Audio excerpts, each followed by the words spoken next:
The morning mist clung to the pine trees like wet cotton as Karen Foster watched her son Lucas adjust the straps on his oversized backpack. At 14, he was caught in that awkward phase between childhood and adolescence, tall enough to look her in the eye but still young enough to let her fuss over his jacket zipper.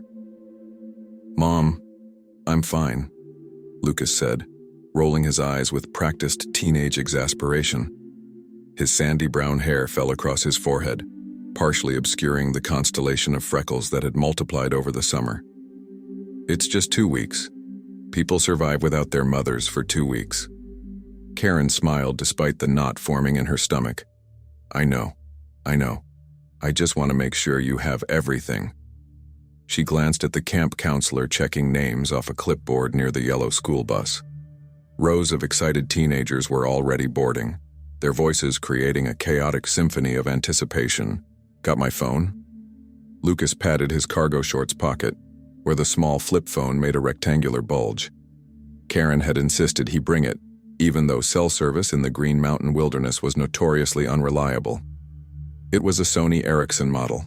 Nothing fancy, but it could text and make calls in emergencies. "Charged it last night," Karen confirmed. "And remember, if there's any problem at all, call you, I know."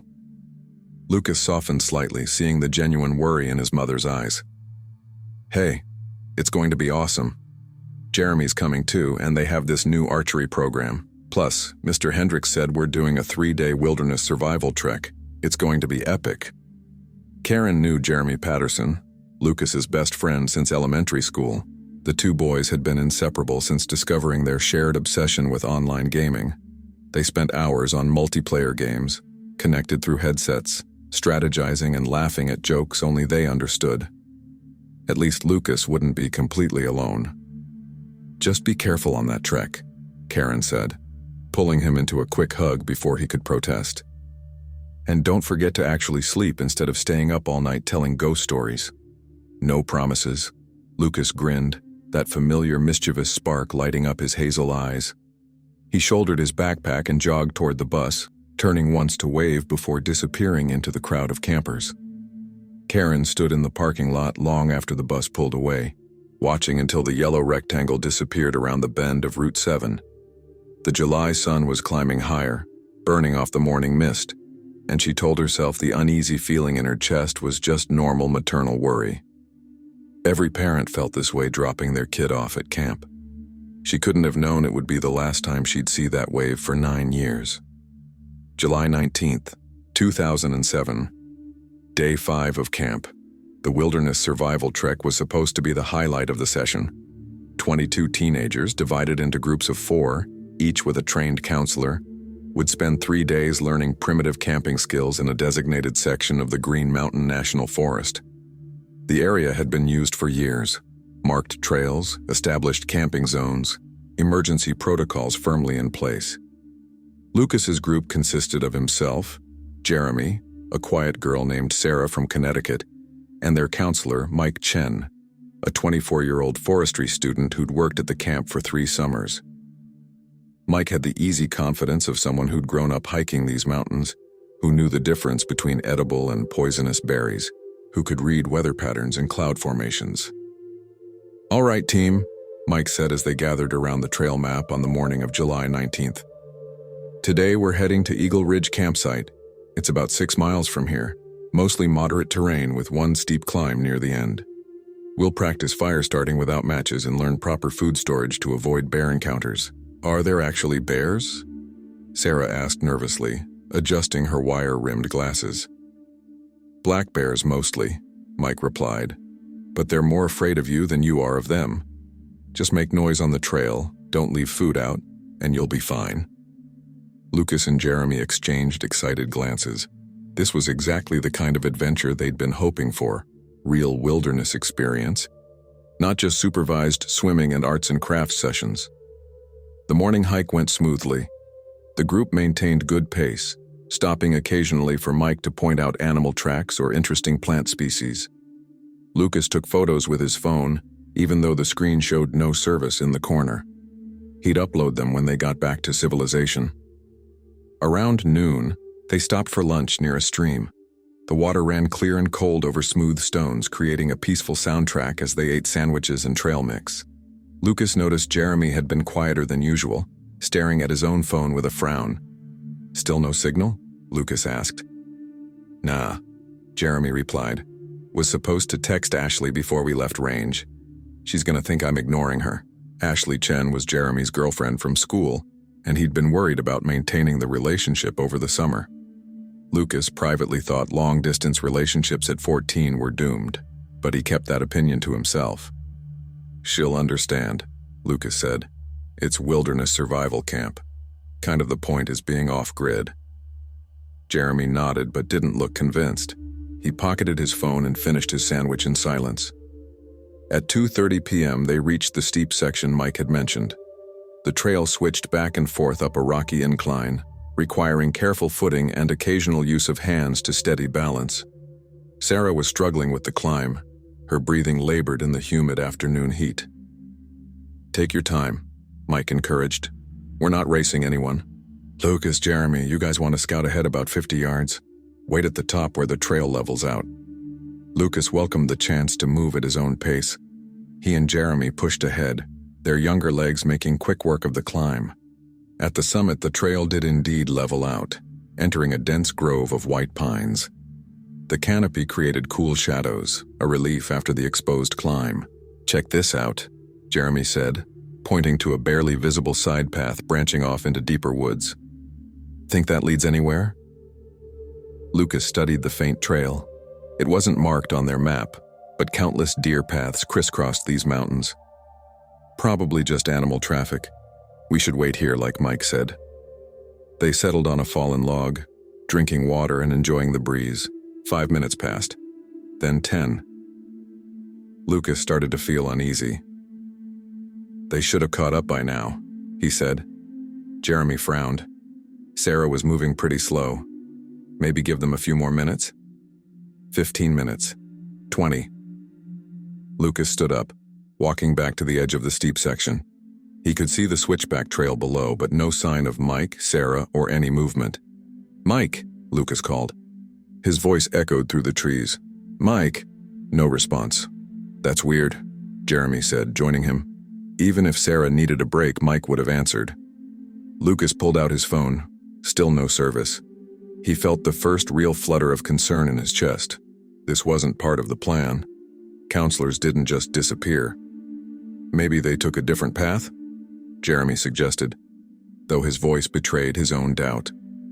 "We should go back down," Lucas decided. "Make sure they're okay." They descended carefully, retracing their steps down the rocky incline.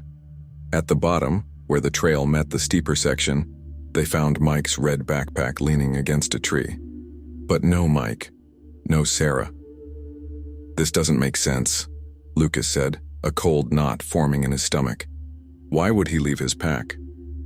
Jeremy's face had gone pale. Maybe Sarah got hurt? Maybe he had to carry her? Then why not call out to us? Why not leave a note? Lucas opened Mike's pack, looking for some explanation. Inside were standard supplies: first aid kit, water bottles, trail map, emergency whistle. Everything a responsible counselor should have, except the counselor himself. "We need to go back to base camp," Lucas said firmly. "Get help. This isn't right." They started back down the trail, moving faster now, urgency replacing adventure. But within half a mile, Jeremy stopped abruptly. "Lucas," he said quietly, "are we on the right trail?" Lucas looked around and his stomach dropped. The trail had narrowed considerably, and the landmarks didn't match what they'd passed that morning. The distinctive split boulder they'd photographed near the stream was nowhere in sight. "We must have taken a wrong turn," Lucas said, trying to keep his voice steady. "Let's backtrack to where we're sure of the path." They turned around, but the trail seemed to shift and change with each step. Side paths they didn't remember appeared between trees. The afternoon sun, which should have been at their backs heading east, seemed to be coming from the wrong angle entirely. Lucas checked his phone again. Still no service, but the battery was draining faster than it should. 43%. It had been at 78% an hour ago. "I don't understand," Jeremy said. and Lucas heard the edge of panic in his friend's voice. How did we get this lost? We're not lost, Lucas insisted, though he wasn't sure he believed it. We just need to stay calm and... His phone buzzed in his hand. A text message, somehow received despite the no service indicator. Unknown number. Looking for your friends? They're safe, but you need to see something first. Follow the deer path at the split pine, come alone. A friend. Lucas's hands trembled as he stared at the screen. Jeremy leaned over to read it. That's insane, Jeremy said. Delete it. We need to get back to... The phone buzzed again. Unknown number. Jeremy should stay on main trail, call for help there. Signal's better. You come alone, or nobody gets found. Trust me. We've been gaming together for months, you know me. Lucas felt ice water flood his veins. Gaming together? He looked at Jeremy, who appeared equally confused. What does that mean? Jeremy asked. Who would know that? Lucas's mind raced through months of online gameplay. Anonymous usernames, voice chats with strangers, the vast community of players he'd teamed up with on various games. Someone who knew they were coming to this camp. Someone who knew they'd be on this trail today.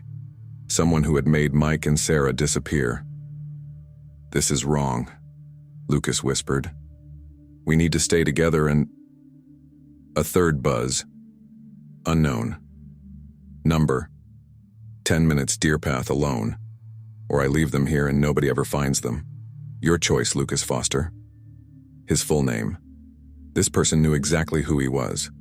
Don't go, Jeremy said urgently. This is crazy, we find our way back together, get the cops. And if Mike and Sarah are actually in trouble? Lucas interrupted. If someone really has them and we wait hours for rescue? We're in the middle of nowhere, Jeremy. By the time we get help... He didn't finish the sentence. They both knew how vast these mountains were, how easy it would be for someone to disappear permanently in this wilderness. Lucas made his decision. You go back to the main trail, follow it downhill. That's always the way out. Get to camp, tell them what happened. I'll check the deer path, see if this is real. Lucas, no. If I'm not back in an hour, you'll already have help coming. Lucas handed Jeremy his water bottle. Take this, move fast, and Jeremy, tell my mom I tried to do the right thing. Before his friend could argue further, Lucas turned and walked toward where he remembered seeing that faint side trail near the split pine. His heart hammered against his ribs. Every survival instinct screamed that he was making a terrible mistake.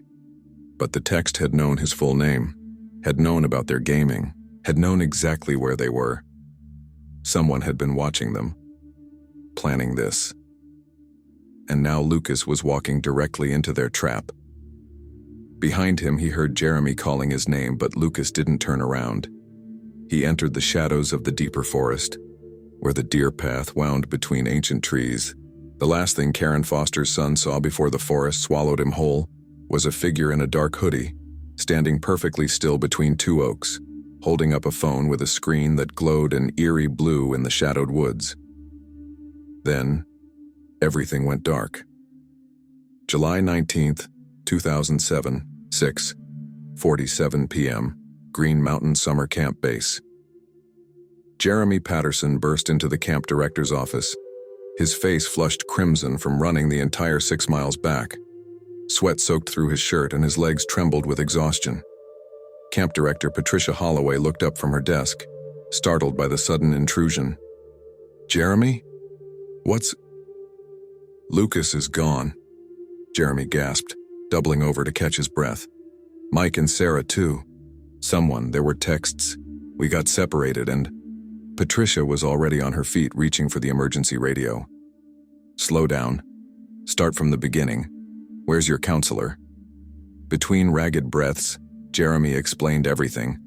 The hike to Eagle Ridge, waiting at the top of the climb, finding Mike's abandoned backpack, the mysterious texts to Lucas's phone, his friend's decision to investigate alone. With each detail, Patricia's expression grew graver.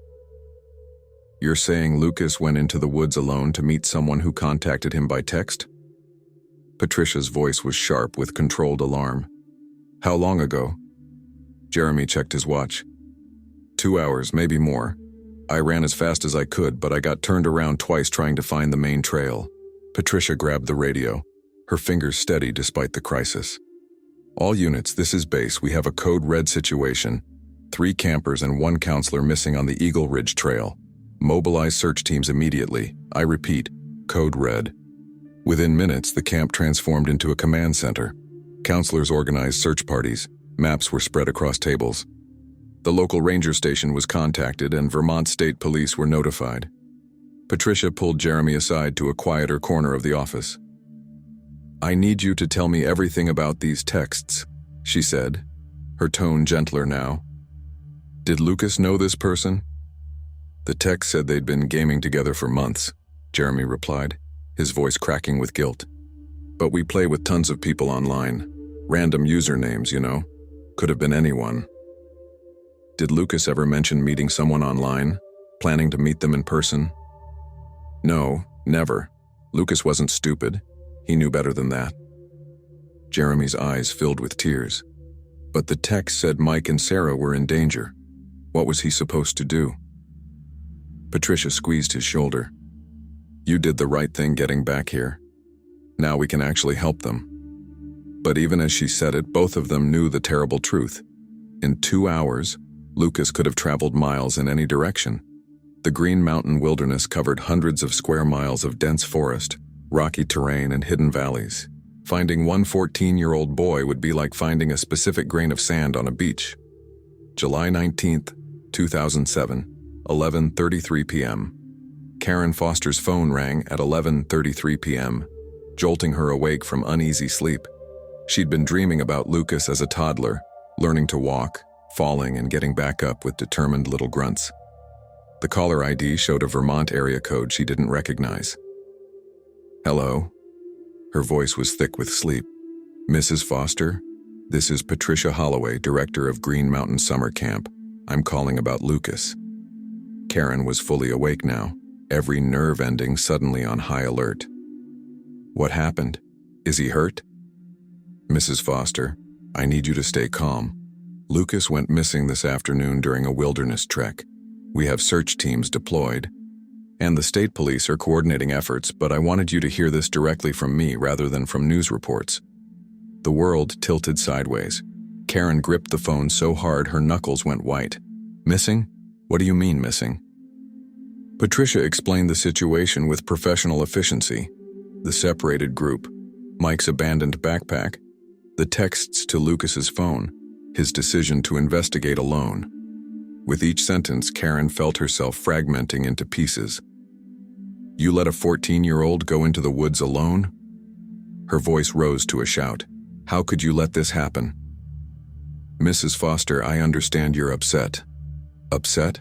My son is lost in the mountains because your counselor abandoned his group, because someone was able to contact him and lure him away. Karen was pacing now, her free hand pressed against her forehead. I'm driving up there, right now. Mrs. Foster, I strongly advise you to wait until morning. The roads up here are dangerous at night and there's nothing you can do that we're not already. Karen hung up. She was already pulling clothes from her dresser, her hands shaking so badly she could barely grip the fabric. Her ex-husband David lived in Boston now, remarried with a new family. She dialed his number with trembling fingers. Karen, it's almost midnight. What? Lucas is missing. I'm driving to Vermont. I need you to meet me there. Her voice broke on their son's name. There was a pause, then David's voice came back. All business. Tell me everything. By 12:15 a.m., Karen was on Interstate 89 North, driving through the darkness toward Vermont. Rain had started to fall, fat drops splattering against her windshield. She kept Lucas's last words running through her mind on an endless loop. It's going to be epic. Epic. Her 14-year-old son had thought he was going on an adventure. Instead, he'd walked into a nightmare. July 20th, 2007, 6:00 a.m. Search Command Center dawn broke gray and sullen over the Green Mountain Forest. Vermont State Police Detective Robert Marsh stood before a topographical map marked with concentric search zones, radio zones, and last known positions. At 53, with silver hair and a face weathered by decades of mountain rescues, Marsh had seen his share of missing persons cases. Too many of them ended in tragedy. "All right, listen up," he called to the assembled search teams. 30 volunteers, 10 state troopers, 4 forest rangers, and 3 K-9 units filled the camp's main lodge. "We have 4 missing persons: Lucas Foster, age 14, Jeremy Patterson's friend, Mike Chen, 24, camp counselor, and Sarah Brennan, 14. Last confirmed sighting was yesterday at 2:30 p.m. near the Eagle Ridge Trail, grid coordinates Echo 7. He pointed to the map. K-9 units will start from where Jeremy found the abandoned backpack. We'll work in expanding concentric circles. Team Alpha takes the north quadrant, Bravo takes east, Charlie west, Delta south. You all have your radios set to channel 7. Report anything. Clothing, footprints, disturbed vegetation, anything. A younger trooper raised his hand. "What about the texts to the Foster kids' phone? Can we trace those?" "Working on it," Marsh replied. "Tech team is analyzing the phone records, but in 2007, triangulating cell signals in mountain terrain is difficult at best. The text came from a prepaid burner phone, likely purchased with cash. No registration, no way to track the buyer." Karen Foster, who'd been standing quietly at the back of the room, stepped forward. "What about Mike Chen and the girl, Sarah? How do they fit into this?" Marsh's expression softened slightly. "Mrs. Foster, I was hoping to speak with you privately, but since you're here, we found Mike Chen and Sarah Brennan at 4:30 this morning." Karen's heart leaped. "You found them? Are they? Where's Lucas?" "They were discovered 2 miles off trail, unconscious but alive. Both had been drugged. We found injection marks on their necks. They're at Porter Hospital now, being treated for exposure and whatever sedative was used. Neither has any memory of what happened after stopping for lunch yesterday." "But Lucas wasn't with them." Karen's voice was barely a whisper. "No, ma'am. And that's what concerns us most. Whoever did this specifically separated Lucas from the group. The texts, the instructions to come alone. This appears to be a targeted abduction." The word hit Karen like a physical blow. Abduction. Not lost. Not accidentally wandering off trail. Someone had taken her son. Who would target a 14-year-old boy? She asked, though she already knew the terrible possibilities. Online predators, human traffickers, the monsters parents warned their children about but never truly believed would touch their own lives. "That's what we're trying to determine," Marsh said. "We need access to Lucas's computer, his online accounts, any communication he might have had with strangers. The texts mentioned gaming together for months. That's our primary lead." Karen nodded numbly. "His computer is at home. I'll drive back and get it. We'll send an officer with you. Time is critical in cases like these." Marsh didn't need to explain what he meant by critical. Everyone in the room understood that the first 48 hours were crucial. After that, the chances of finding a missing child alive dropped dramatically with each passing day. David Foster arrived at 7:15 a.m., his BMW sedan skidding to a stop in the gravel parking lot. He looked like he'd aged 10 years overnight, his usually impeccable appearance disheveled, his tie hanging loose around his neck. Karen met him at the entrance to the command center, and for a moment they just stood there, 2 people who'd once loved each other enough to create a child, now united only by terror for that child's safety. "Any news?" David asked. "They found the counselor and the other girl, drugged but alive. Lucas is still missing." Karen's voice was mechanical, reciting facts because feeling emotions would destroy her. "They think someone targeted him specifically." David's face went pale. "Targeted? Who would?" "We don't know. They want access to his computer, his online activity." "I'll call our lawyer," David said immediately. "Make sure everything's done properly. Preserve the chain of evidence." "David, this isn't a business deal," Karen snapped. "Our son is missing." "I know that," David shouted back, then caught himself lowering his voice. "I know. I'm trying to help the only way I know how, by making sure they have everything they need to find him." A trooper approached them, young and earnest looking. "Mr. and Mrs. Foster, I'm Officer Stevens. I'll be accompanying you back to your residence to collect Lucas's computer and any other relevant materials. We should leave as soon as possible. Karen nodded. My house is 3 hours south. We can take my car. I'll follow in mine, David said. I want to be there. As they walked to the parking lot, Karen glanced back at the forest where search teams were already disappearing into the trees. Somewhere in those endless miles of wilderness, her son was either hiding, hurt, or being held by someone who'd planned this abduction with chilling precision. July 20th, 2007, 2:30 p.m., Foster Residence, Manchester, New Hampshire. Lucas's bedroom looked exactly as he'd left it 5 days ago. Unmade bed, posters of video game characters on the walls, dirty laundry in a hamper by the door. Karen stood in the doorway, Officer Stevens and a police tech specialist behind her, and felt her composure finally crack. This was her baby's room, the same room where she'd read him bedtime stories, where he'd played with action figures, where he'd slowly transformed from child to teenager. Mrs. Foster? Stevens's voice was gentle. We need to access the computer now. Karen nodded, stepping aside.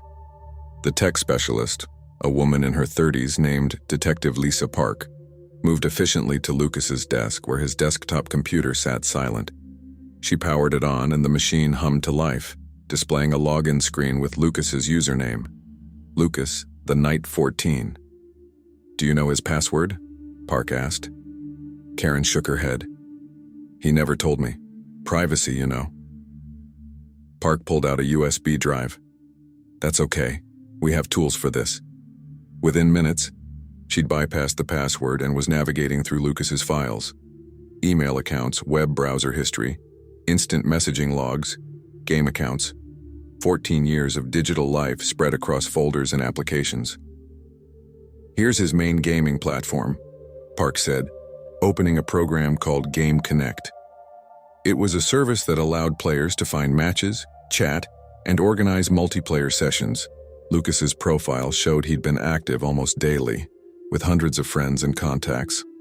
Park started scrolling through chat logs, her expression growing more focused. Mrs. Foster, did Lucas ever mention someone with the username Phantom Friend 87? I don't think so, Karen said, moving closer to look at the screen. Why? Because this user has been messaging Lucas almost daily for the past 3 months. Look at the progression. Park clicked through the message history, and Karen felt sick as the pattern became clear. The early messages were innocuous: game strategy, jokes, casual conversation. But gradually, Phantom Friend 87 had steered the conversation toward more personal topics, asking about Lucas's real life, his school, his family situation, his summer plans. And Lucas, excited to have found a friend who seemed genuinely interested in him, had answered everything. He told this person about the summer camp, Park said, pointing to a message from late June. Look, yeah, going to Vermont for 2 weeks in July. Should be cool. Wilderness survival stuff. Karen's hand flew to her mouth. Oh God. Lucas told him exactly where he'd be.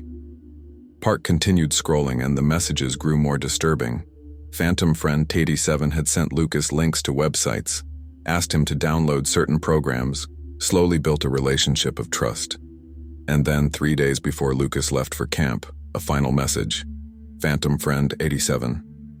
Have an awesome time in Vermont, buddy. Who knows? Maybe we'll run into each other someday. The world's smaller than you think. Lucas, the Knight 14. Ha ha ha, that would be epic. Later, dude. The casual innocence of Lucas's response made Karen want to scream. Her son had been groomed, systematically manipulated over months, and he'd never suspected a thing. Neither had she. She'd thought he was just playing video games in his room, harmlessly passing time like millions of other teenagers. I need to make some call, Park said, already pulling out her phone. This gives us a strong pattern of online predation. We can subpoena Game Connect's records, trace IP addresses, find out who's behind this account. Officer Stevens guided Karen to Lucas's bed where she sat down heavily. David appeared in the doorway, his face ashen. He'd heard everything from the hallway. How did we not see this? He asked quietly. How did we let this happen? Because predators are experts at hiding, Park answered, overhearing. They know exactly how to approach kids, how to build trust without raising red flags. Lucas did nothing wrong. He thought he was talking to another teenager who shared his interests. But Karen barely heard the detective's words. She was staring at Lucas's gaming headset hanging on the back of his chair, imagining her son sitting in this very spot, laughing and chatting with someone he thought was a friend. Someone who was actually planning to take him. "Find him," Karen said, her voice hard as steel. "I don't care what it takes. Find whoever did this and bring my son home." July 21st, 2007, Day 3, search area expanded. The search had grown exponentially. Local news crews had arrived, broadcasting live from the camp. Volunteers from surrounding towns poured in, organizing their own search parties. Lucas's face was plastered across newspapers and television screens throughout New England. A school photo from the previous fall, showing him smiling awkwardly in a button-down shirt his mother had made him wear for picture day. But the forest kept its secrets. K9 units tracked Lucas's scent from the main trail to the area where the deer path diverged, then lost it completely. It was as if he'd simply vanished into thin air, or been picked up by vehicle, though the nearest forest road was 2 miles away through extremely rough terrain. Detective Marsh coordinated with FBI agents now assigned to the case. A 14-year-old transported across state lines constituted federal jurisdiction, and the Bureau brought resources the state police couldn't match. Behavioral analysts, technical experts, nationwide database access. Special Agent Diana Torres, a veteran of the FBI's Crimes Against Children unit, set up operations in the camp's main building. At 42, with sharp dark eyes and an intensity that made people instinctively straighten their posture, she'd worked hundreds of child abduction cases. She knew the statistics cold. If Lucas wasn't found within 72 hours, the likelihood of recovery alive dropped below 30%. They were now at hour 56. "Talk to me about Phantom Friend AB7, Torres said to the tech team analyzing Lucas's computer. "What have we learned?" A young analyst named Marcus Chen looked up from his laptop. The account was created specifically to contact Lucas. No other message history, no other friends on the platform. Whoever made it knew exactly what they were doing. Used public Wi-Fi hotspots across 3 states to log in, never from the same location twice. Massachusetts, New York, Vermont. Covered their tracks perfectly. "But they made one mistake," Torres said. "They actually showed up in person. That means vehicle, possibly witnesses, physical evidence. Nobody moves through the world completely invisible." Marsh approached with a new piece of information. "Game company finally got back to us with full account details. Phantom Friend 87's profile listed ages 16, interests as gaming and outdoor adventure. The profile picture was a stock image stolen from a teenager's public Instagram account. Kid from Oregon who's never heard of Lucas Foster. Classic catfishing," Torres muttered. "Build a false identity, gain trust, make the approach." "What about the IP addresses?" "All public locations," Marcus replied. "Coffee shops, libraries, internet cafes. But I cross-referenced the login times and locations with commercial vehicle tracking databases. Long shot, but sometimes we get lucky." He pulled up a map showing the Wi-Fi hotspot locations marked with red dots and overlay routes traveled by commercial vehicles during the relevant time periods. "There's one vehicle that passed within a quarter mile of every single hotspot, within hours of each login. A white panel van registered to Vance Technical Services, based in Burlington, Vermont. Owner and operator, Simon Vance, age 37, computer repair and network installation specialist." Torres felt the familiar electric tingle that came with a solid lead. Background on Vance. "Running it now," Marsh said, already typing on another computer. Results populated the screen. Simon Arthur Vance, born 1970 in Portland, Maine. No criminal record, no arrests. Military service, Army, honorable discharge, 1993. Operated his technical services business for 12 years, mostly commercial clients. Lived alone in a house on the outskirts of Burlington. "Too clean," Torres said immediately. 37-year-old single male with no criminal history, technical expertise, lives alone. Operates a business that gives him legitimate reasons to travel? That's exactly the profile. Profile for what? Karen Foster had entered the command center unnoticed with David close behind. She'd been listening. Torres turned to face the parents, choosing her words carefully. Mrs. Foster, Mr. Foster, we may have identified a suspect. I want to be very clear that we don't have proof yet, but we're moving quickly to— What's his name? Karen interrupted. Where does he live? I can't share those details while the investigation is active, Torres said firmly. But I can tell you that we're executing a search warrant within the next 2 hours. If Lucas is being held, we will find him. David put his arm around Karen's shoulders. Let them do their job. But Karen shook him off, stepping closer to Torres. My son has been missing for 3 days. 3 days in the hands of someone who drugged 2 teenagers and lured a 14-year-old into the woods. You tell me right now, do you think Lucas is still alive? The command center had gone quiet. Everyone was watching, waiting for Torres's answer. I think, Torres said carefully, that whoever took Lucas went to enormous effort to take him specifically. That kind of planning usually indicates intent to keep the victim alive, at least initially. So yes, Mrs. Foster, I believe there's reason to hope. It wasn't much, but it was all Karen had to hold on to.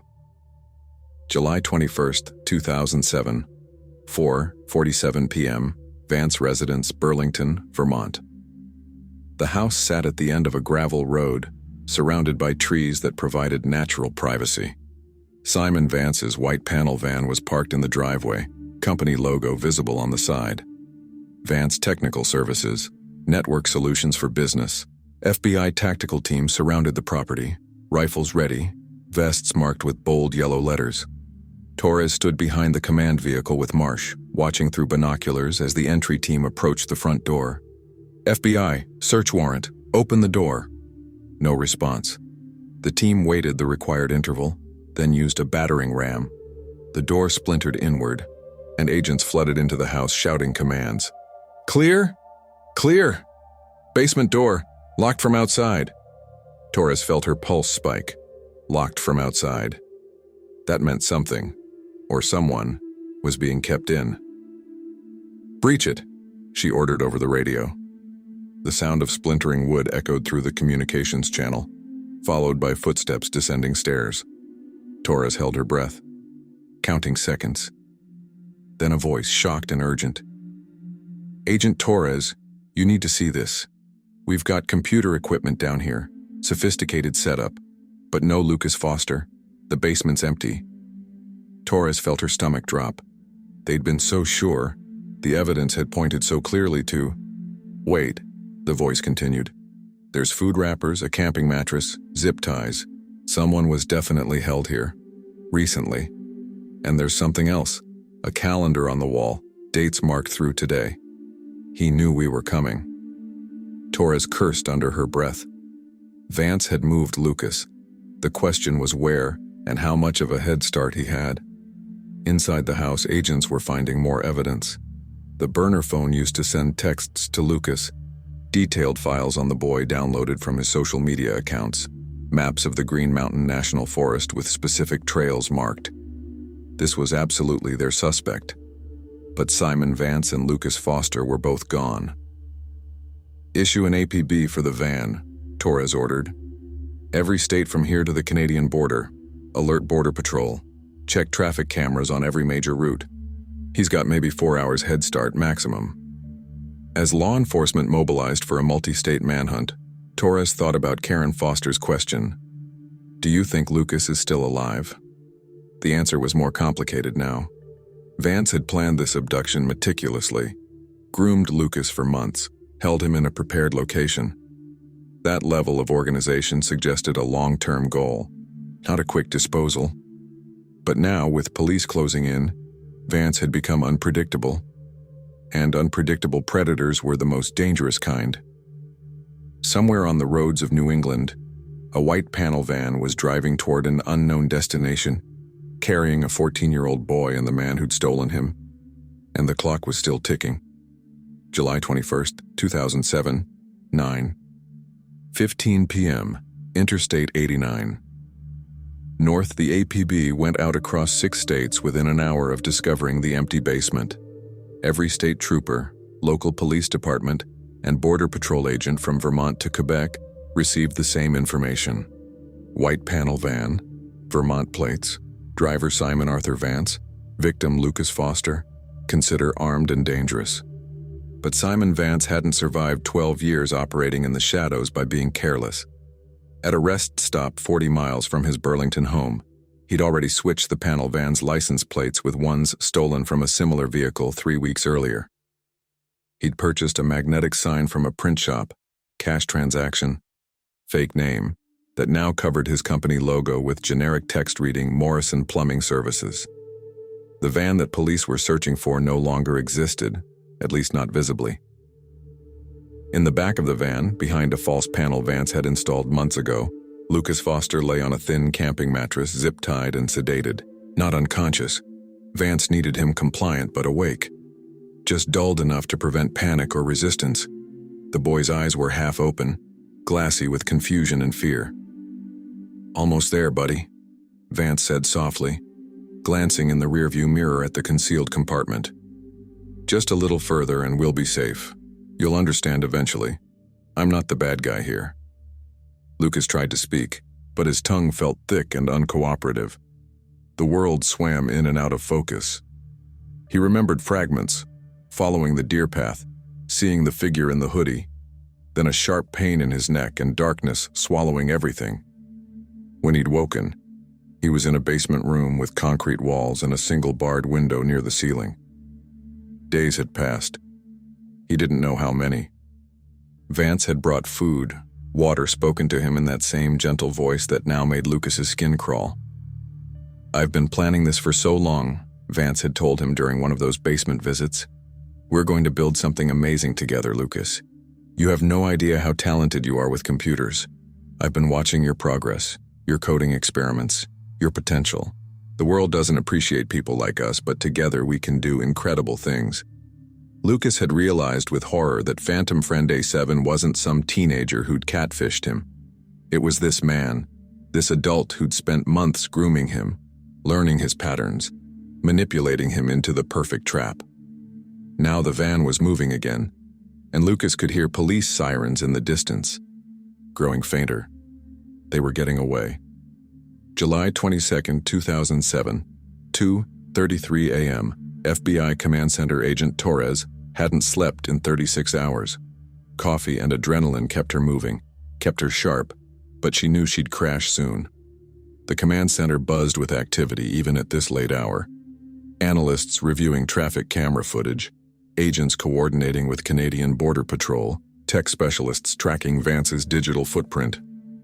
"We've got something," Marcus Chen called out, waving Torres over to his workstation.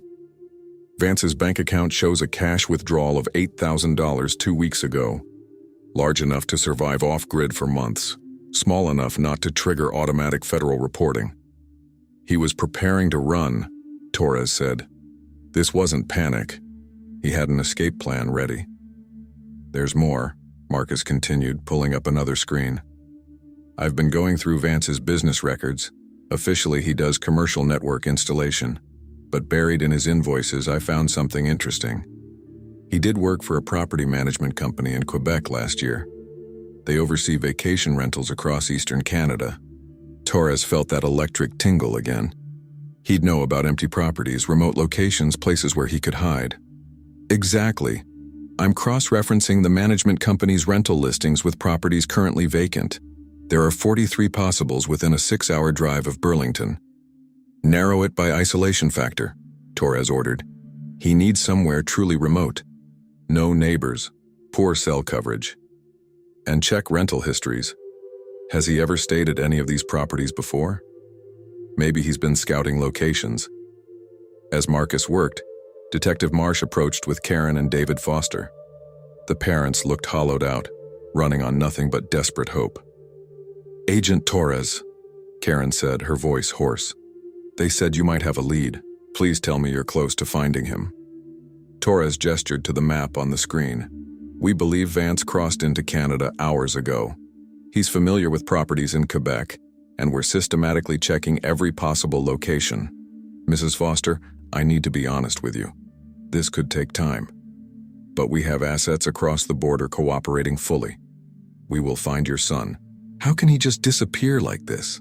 David asked, frustration cracking through his exhaustion. There are cameras everywhere, border checkpoints, witnesses. Someone had to see something. Vance is highly intelligent and tech-savvy, Torres explained. He knows how surveillance systems work, where the blind spots are, how to avoid detection. But everyone makes mistakes eventually. Our job is to catch him when he does. Karen stared at the map showing the vast expanse of Canadian wilderness where her son might be hidden.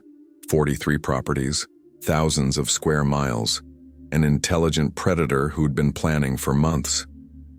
What happens if you don't find him in time? She asked quietly. What does someone like Vance want with a 14-year-old boy? Torres chose her words carefully. Based on the evidence in his house, Vance appears to have targeted Lucas for his technical skills. The computer equipment in the basement, the coding books, the setup. It suggests he wanted Lucas as some kind of protege or accomplice. That's actually advantageous for us.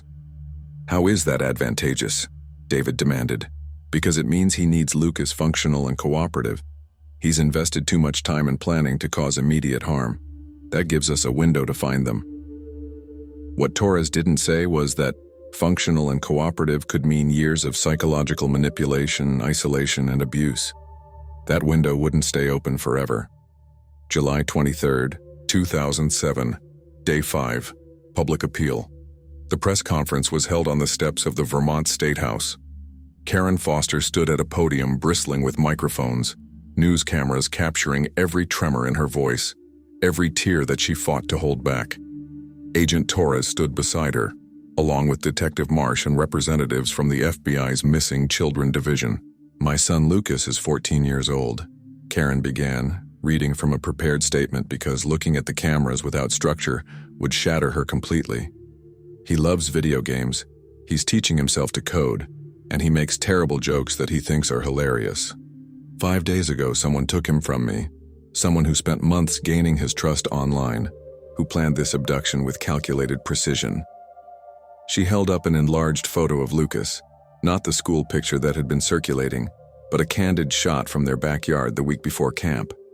He was laughing at something off camera, genuine joy on his face. The last moment of innocence before everything changed. If you have seen this boy, if you have any information about his whereabouts, please contact the FBI immediately. And if the person who took him is watching this, Karen's voice broke, but she pushed through. Please don't hurt my son. Whatever you want, whatever you think you're accomplishing, he's just a child. Please let him come home. The press erupted with questions, but Torres stepped forward to field them. Karen stepped back, and David caught her before her legs gave out. The cameras captured it all. The raw grief of parents confronting every parent's worst nightmare. What the cameras didn't capture was Simon Vance, 200 miles away in a rented cabin outside Sherbrooke, Quebec, watching the press conference on a laptop with satellite internet. Lucas sat beside him, still groggy from sedatives, watching his mother's anguish on the screen. See what you've done? Vance said softly, not unkindly. All this chaos, all this pain. And for what? So you could go back to that ordinary life, wasting your potential in some suburban school? You're meant for more than that, Lucas. I saw it in you from the first time we talked online. Lucas wanted to scream, to fight, to do anything but sit there watching his mother cry. But the drugs and the zip ties and the sheer impossibility of escape kept him frozen. Vance had explained the situation with frightening clarity. They were in Canada now, in the middle of nowhere, and no one was looking for them here. Even if Lucas somehow got free, he'd die of exposure in the wilderness before finding help. We're going to wait here a few weeks, Vance continued, closing the laptop. Let the initial search frenzy die down, then we'll move to our permanent location. I've got everything set up, computers, internet access, projects that will blow your mind. You're going to learn things about hacking, about networks, about the true potential of technology that no school could ever teach you. My mom, Lucas managed to whisper, his voice barely working. Your mom will grieve and eventually move on, Vance said, not cruelly but matter-of-factly. That's what people do. But you and we're going to create something revolutionary. In time, you'll understand. You'll even thank me. Lucas closed his eyes, tears sliding down his cheeks. He didn't believe he'd ever understand. But trapped in this cabin with a man who saw him as a tool, as a project, as anything except a human being with a family who loved him, understanding didn't matter. Survival was all he had left.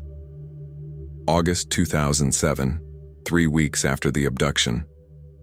The search for Lucas Foster gradually wound down. FBI resources were redirected to newer cases with fresher leads. The command center at Green Mountain Summer Camp was dismantled. News vans moved on to other tragedies. The 43 properties in Quebec had all been checked, some multiple times, with no sign of Vance or Lucas. Simon Vance had vanished as completely as his victim. Karen Foster refused to accept it. She kept Lucas's bedroom exactly as he'd left it, his phone number active, his computer preserved in case new evidence emerged. She started a Facebook page called Find Lucas Foster that she updated daily with memories, pleas, and information. She attended every support group for parents of missing children, spoke at awareness events, became an advocate for online safety legislation. But at night, alone in the house, she allowed herself to imagine the worst, that Lucas was already dead, buried somewhere in the Canadian wilderness. That she'd spent the last of her son's life nagging him about zipping his jacket instead of telling him how much she loved him, how proud she was, how he made every day brighter just by existing. David had thrown himself into work, remarried within 2 years, started a new family. Karen couldn't forgive him for that, for moving forward as if Lucas could be replaced. They stopped speaking except through lawyers handling the divorce that had been inevitable once their son disappeared. 2010. 3 years later, Agent Torres had been promoted, transferred to the FBI's Washington field office. But she kept Lucas Foster's case file on her desk, reviewing it periodically for anything they'd missed. The case haunted her in ways others didn't. The meticulous grooming, the perfect execution, the complete disappearance. It represented a kind of predator who could strike again. She'd tracked Simon Vance's digital footprint obsessively. His business accounts had gone dormant. No credit card usage, no bank transactions, no tax filings. Either he was living entirely off cash or he was dead. Torres suspected the former. Somewhere, Vance had built a new life with a new identity. And Lucas Foster, if he'd survived, had been living in captivity for 3 years. 2013, 6 years gone. Karen attended a vigil on the anniversary of Lucas's disappearance. 16 people showed up, down from the hundreds who'd participated in the first-year memorial. Public memory was short. Missing children became statistics, faces on milk cartons that people glanced at and forgot. She'd aged a decade in 6 years. Gray streaked her hair, lines etched deep around her eyes and mouth. Friends had stopped calling, tired of her inability to move past her grief.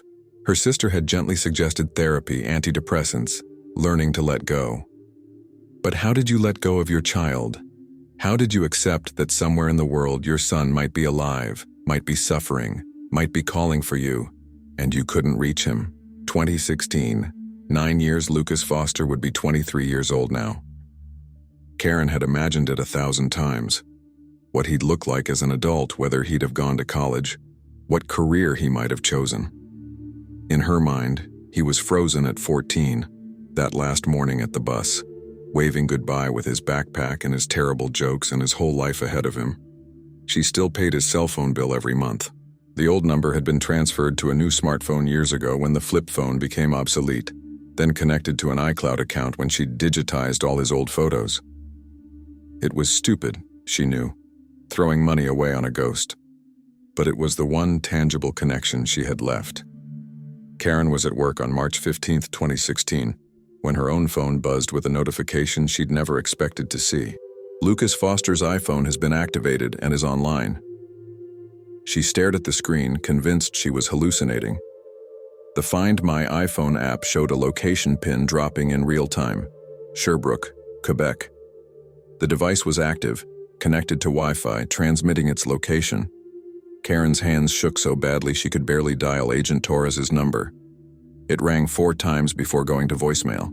She tried again and again. Finally, a text response. "In a meeting. What's urgent?" Karen typed with trembling fingers. "Lucas's phone is online. Sherbrooke, Quebec. Please help." The response came within seconds. "Don't move. I'm calling you now." March 15, 2016, 3:47 p.m., FBI Field Office. Torres had the Royal Canadian Mounted Police on the line within minutes. The location was precise, a residential address in a quiet neighborhood on the outskirts of Sherbrooke. Database records showed the property was rented under the name Martin Pierce, a software consultant who'd lived there for 8 years. 8 years, Torres said to the RCMP sergeant coordinating the response. "That's how long he's been there. 1 year after the abduction." "We're mobilizing a tactical team," Sergeant Marie Duchamp replied. "ETA 20 minutes. If the boy is there, if he's alive, we'll get him out." Torres was already booking a flight to Montreal. She called Karen Foster from the airport. "Mrs. Foster, we have a location. Canadian police are moving in right now. I need you to understand, 9 years is a long time. We don't know what condition Lucas is in, or if this is even really him. Someone could have found the old phone, activated it." "It's him," Karen interrupted, her voice certain, despite the tears streaming down her face. "I know it's him. I can feel it." Torres didn't have the heart to argue. "I'm flying to Montreal now. If Lucas is there, if we recover him safely, you'll be the first person I call. I promise you that." March 15th, 2016, 4:23 p.m., Sherbrooke, Quebec. The house looked ordinary. A small 2-story structure with vinyl siding, a well-maintained lawn, curtains drawn across the windows. Neighbors would later tell reporters that Martin Pierce was quiet, polite, kept to himself. They'd never suspected anything wrong. The RCMP tactical team surrounded the property. Duchamp gave the signal, and they breached both doors simultaneously, front and back. Officers flooded through the house, weapons drawn, shouting commands. "Police, show your hands!" They found Simon Vance, now Martin Pierce, in the basement office, hands already raised in surrender. At 45, he'd grown a beard and gained weight, but facial recognition software would later confirm his identity with 99.8% certainty. And in a small room off the basement, behind a locked door, they found Lucas Foster. He was alive. 23 years old, pale from years of limited sunlight, thin but not malnourished. He sat at a computer workstation, his eyes wide with shock and confusion as armed officers entered the room. He looked nothing like the 14-year-old boy in the photos. Broader in the shoulders, taller, his face angular and mature, but DNA testing would prove beyond doubt who he was. "Lucas Foster?" Duchamp asked gently, holstering her weapon. "It's okay. You're safe now. We're taking you home." Lucas stared at her, and for a long moment he didn't speak. Then, in a voice rusty from years of isolation, "My mom. Is she still alive?" Duchamp felt tears prick her eyes despite her professional composure. "Yes. She never stopped looking for you. She's waiting for you to come home." Lucas Foster, missing for 9 years, collapsed into sobs that shook his entire body. 9 years of captivity, of manipulation, of being told that his old life had moved on without him, shattered in a single moment. He was going home. March 16th, 2016, Royal Canadian Mounted Police Headquarters, Montreal. Lucas sat in a comfortable interview room designed for trauma victims. Soft lighting, plush chairs, tissues on the table, a window showing trees instead of concrete walls. Detective Sergeant Marie Duchamp sat across from him, along with Agent Diana Torres, who'd arrived on the first flight from Washington. A trauma counselor named Dr. Sarah Mitchell observed from the corner, ready to intervene if Lucas showed signs of distress. He looked fragile in the daylight. 9 years in basement rooms had left his skin pale, his body adapted to artificial light and limited space. He wore borrowed RCMP sweatpants and a t-shirt several sizes too large, his own clothes taken as evidence. His hands trembled constantly. Whether from withdrawal, shock, or the sheer overwhelming reality of freedom, no one could say. "Lucas," Torres began gently, "I know this is difficult, but we need to understand what happened.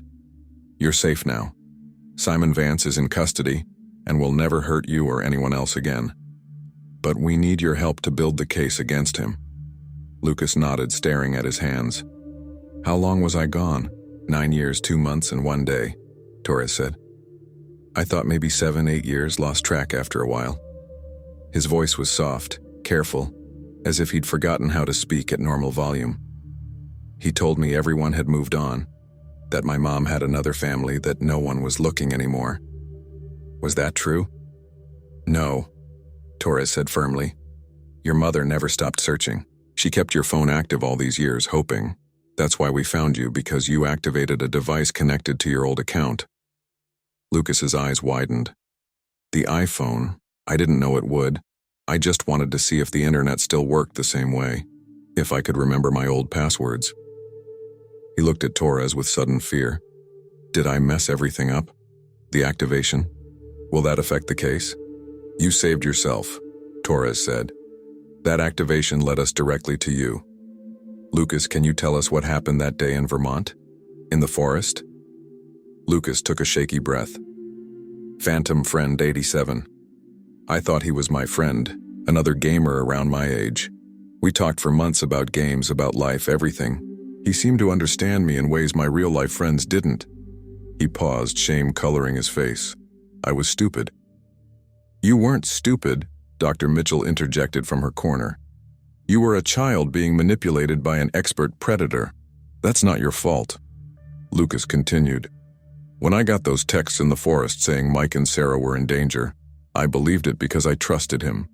I followed the deer path and saw someone in a hoodie. I called out, thinking it was my gaming friend coming to help. Then I felt something sharp in my neck and everything went black." "Sedative injection," Duchamp noted. "We found the empty vial in his old Burlington house. When I woke up, I was in a basement. Concrete walls, one small window. Vance, I didn't know his real name for years. He made me call him Simon. He explained that he'd rescued me. That's how he put it, rescued. He said the world was dangerous, that people would try to exploit my talents, but he'd protect me and teach me real skills." Torres leaned forward. "What kind of skills?" Lucas's expression darkened. "Hacking, network penetration, identity theft, credit card fraud. He had this whole operation set up. He'd take contracts from people on the dark web, break into corporate databases, steal information, create fake identities. And he made me help him." "Made you how?" Duchamp asked carefully. "At first, he was patient, teaching me like a mentor, showing me how systems worked, how to find vulnerabilities. I was 14 and honestly fascinated by the technical side, but when I started asking about going home, about my family, he changed. He'd lock me in the room for days, no food except crackers and water. He'd show me fake news articles saying my mom had died, that there was no home to return to." Lucas's hands clenched into fists. Then he'd be kind again. Bring good food, new books, let me have computer time. Said he was sorry for being harsh, but I needed to understand reality. It was, he struggled for the word, psychological warfare, I think. Breaking me down and building me back up as someone who'd obey. "Did he physically harm you?" Torres asked, though she braced herself for the answer. "Not really. A few times he grabbed me, shook me when I refused to work. But mostly it was isolation and manipulation. He was smarter than violence. He knew physical scars would be evidence, but mental control, that doesn't show up in photographs." Dr. Mitchell made a note. "Lucas, did Vance ever sexually abuse you?" Lucas shook his head firmly. "No, never. I think he genuinely saw me as some kind of protege or partner, like he was training an apprentice. It was sick, but not in that way." Torres felt a measure of relief. The psychological damage was severe enough without adding sexual trauma to the list. "Tell us about the house in Sherbrooke. How long were you there?" "We moved there maybe a year after he took me. I was still 15. The basement was set up like a workspace, computers, servers, networking equipment. He'd go upstairs to sleep, but I stayed down there. The door had an electronic lock he controlled from his phone. Even when I wasn't physically restrained, I was still caged. "Did you ever try to escape?" Duchamp asked. "Once, when I was 16. I managed to pick the lock using a paperclip, something I'd learned from a video before he took me.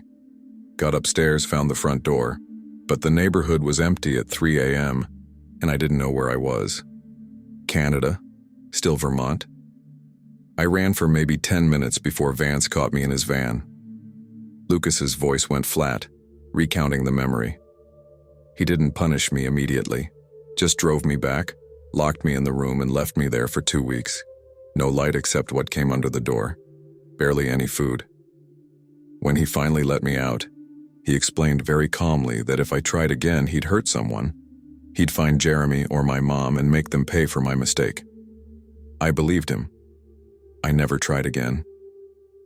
The room was silent, except for the scratch of Duchamp's pen on paper.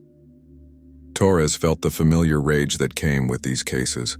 Rage at predators who broke children and remade them into something compliant and hopeless. "Why did you activate the iPhone yesterday?" Torres asked. "After 9 years, why then?" Lucas looked up, and for the first time, there was something like determination in his eyes. "Because I'm not 16 anymore. I'm 23. And last week Vance told me he was planning to take another kid. Some 15-year-old he'd been grooming online, same pattern as me. He showed me the messages, proud of his work. Said I'd have a little brother to help train soon." Torres felt ice in her veins. "Do you know the target's identity?" "Username was Knight Rider 2001, lives somewhere in Massachusetts. Vance was planning to make contact in person next month." Lucas's jaw tightened. I couldn't let him do it again. Couldn't let another kid go through what I did, so I found that old iPhone in a box of his equipment, stuff from his original Burlington house that he'd kept.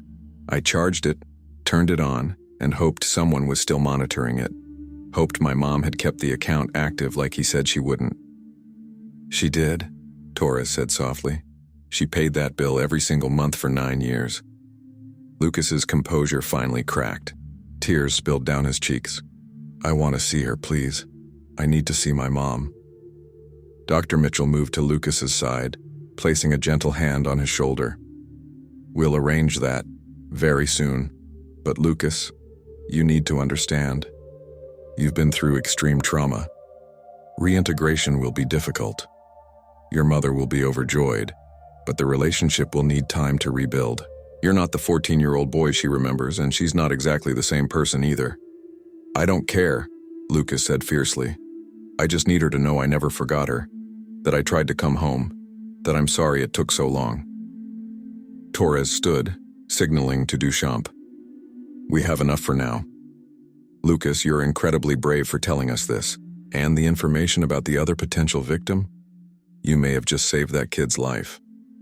As they left the interview room, Torres immediately pulled out her phone, dialing the FBI's Cybercrimes Division. "I need an urgent trace on a username, Knight Rider 2001, active on gaming platforms, likely based in Massachusetts. Potential target of a serial predator. Flag the account. Identify the user. Get local police for a wellness check within the hour." Behind them, through the one-way glass, Dr. Mitchell sat with Lucas as he cried. 9 years of suppressed grief finally released in racking sobs. He'd survived. He'd resisted becoming what Vance tried to make him, and he'd found the courage to save someone else. That took strength most adults never had to summon. March 16th, 7:30 p.m., Montreal Airport. Karen Foster's flight landed in a snowstorm. She didn't care. She'd have walked through fire to reach Montreal. Agent Torres met her at arrivals, and the look on the agent's face told Karen everything before words were necessary. "He's alive, he's safe, and he's asking for you." Karen's legs almost gave out. Torres caught her elbow, steadying her. "Mrs. Foster, Karen, I need to prepare you. Lucas has been through severe psychological trauma. 9 years in captivity, isolated, manipulated. He's not the boy you remember. He's a young man now. and he's going to need extensive therapy and support. I don't care, Karen said, echoing her son's words from hours earlier. I just need to see him. Torres drove her to a secure RCMP facility where Lucas was being held for his own protection until Vance's arraignment. They walked down sterile corridors, past offices and interview rooms, until they reached a private meeting space. He's inside, Torres said. Take all the time you need. Karen's hand trembled on the doorknob. 9 years, 287 days of not knowing, of hoping, of imagining both the best and worst possibilities. And now, on the other side of this door was the answer to all of it. She opened the door. Lucas stood by the window, his back to her, shoulders hunched. He'd grown so tall. When he turned around, Karen saw her baby's eyes in a stranger's face. Older, haunted, but unmistakably her son. Mom, he whispered. Karen crossed the room in 3 steps and pulled him into her arms, holding him as tightly as she had the day he was born. Lucas collapsed into her embrace, and they both cried. For the years stolen, for the pain endured, for the impossible miracle of reunion. I never stopped looking, Karen sobbed into his shoulder. Never, I knew you were out there. I know, Lucas said. I felt it. Even when he told me you'd forgotten, I felt it. They stood there, mother and son, 2 people who'd been torn apart by evil and brought back together by persistence, hope, and one activated iPhone. Outside the room, Agent Torres wiped her own eyes and turned away, giving them privacy. Some cases, despite everything, had happy endings. April 2016, 3 weeks after rescue. The media frenzy was unlike anything Karen had anticipated. Lucas Foster's rescue became international news, a story of hope emerging from darkness, a mother's faith vindicated, technology both weapon and salvation. News crews camped outside their Manchester home. Interview requests poured in from every major network. Publishers offered 6-figure book deals. Hollywood producers called about movie rights. Karen rejected them all. Her son was not a commodity to be packaged and sold. He was a traumatized young man trying to piece together a shattered life. Lucas remained in Canada for 2 weeks of medical evaluation and debriefing. Doctors confirmed what Torres had suspected. While physically healthy, the psychological damage was profound. 9 years of isolation and manipulation had left Lucas with severe anxiety, trust issues, and symptoms consistent with complex PTSD. He startled at sudden movements, struggled with crowds, and experienced panic attacks in enclosed spaces that reminded him of the basement. But he was resilient. Broken, yes, but not destroyed. The human mind is remarkably adaptive, Dr. Mitchell explained during a family session. Lucas survived by compartmentalizing, by protecting a core part of himself that Vance couldn't reach. That's why he was able to activate that phone, to make the choice to save another potential victim. That inner strength is still there. Karen listened carefully, taking notes on how to support her son's recovery. David attended too, awkward and guilty, struggling to find the right words for a son who'd been gone through his entire second marriage and the birth of his 2 half-siblings. I should have been there, David said during one particularly difficult session. Should have kept looking, kept the case active, done something. Instead, I just moved on. Lucas looked at his father with an expression difficult to read. You didn't know I was alive. I don't blame you for that. But your mother never gave up. I know. Lucas's voice was quiet. That's why I need her more right now. I hope you can understand that, Dad. David nodded, tears in his eyes. Whatever you need, however long it takes. May 2016, return to Manchester. The day Lucas came home, Karen had prepared carefully. She'd removed all the missing posters from his bedroom walls, updated his computer with modern technology, but kept his old belongings exactly where he'd left them, a bridge between past and present. She'd also installed blackout curtains at his request, understanding that after years in a basement he'd struggle with the New Hampshire sun. Lucas stood in his childhood bedroom, 23 years old and disoriented by memories frozen in time. Karen explained she had kept the room unchanged because altering it felt like giving up hope. Lucas insisted on keeping it as it was. He needed proof that the boy he'd been before the abduction still existed. In the weeks that followed, they built new routines. Lucas began intensive therapy with Dr. Raymond Chen, while Karen learned to recognize his triggers and balance support with space. Slowly, healing began. Jeremy Patterson, Lucas's childhood friend, visited one afternoon. Overcome with guilt, Jeremy apologized for not stopping Lucas the day he disappeared. Lucas reassured him, explaining that Jeremy had done exactly what mattered, getting help. As they talked, the contrast between their lives became clear. Jeremy's years of normalcy versus Lucas's stolen adolescence. When Jeremy asked about Lucas's future, Lucas admitted his advanced hacking skills, taught by Vance, felt tainted. Jeremy suggested reclaiming them for good. The idea took hold, turning trauma into purpose by helping stop others like his captor. In June 2016, Simon Vance stood trial in Montreal on charges including kidnapping, human trafficking, child exploitation, and cybercrime. Lucas testified via video, calmly detailing 9 years of manipulation and captivity. The defense argued diminished capacity, but the court rejected it. Vance was sentenced to life in prison with no parole eligibility for 25 years. Watching the sentencing beside his mother, Lucas felt something loosen inside him. Not closure, but the certainty that Vance could never hurt anyone again. For the first time, healing felt possible. By October, Lucas enrolled in community college to rebuild his education, filling gaps left by years of captivity. Though older than most classmates, he found comfort in their ordinary concerns. At the same time, he began consulting with the FBI's Cybercrimes Division, helping identify grooming patterns and prevent online exploitation. Knowing he had already helped save at least one teenager gave his survival meaning. 9 months after his rescue, Christmas arrived quietly but powerfully. Lucas met his half-sisters for the first time, bonding with them through play and shared laughter. Karen gave him a new laptop, not as a reminder of the past, but as a tool for the future. Lucas used it to join online safety forums, anonymously sharing his story to help other children recognize warning signs. He chose the username Phoenix 2016, a symbol of rebirth. Karen watched him work, knowing he would never be the boy she lost, but grateful he had come home alive and determined to fight the darkness that once consumed his youth. When Lucas thanked her for never giving up, she reminded him she would have waited forever.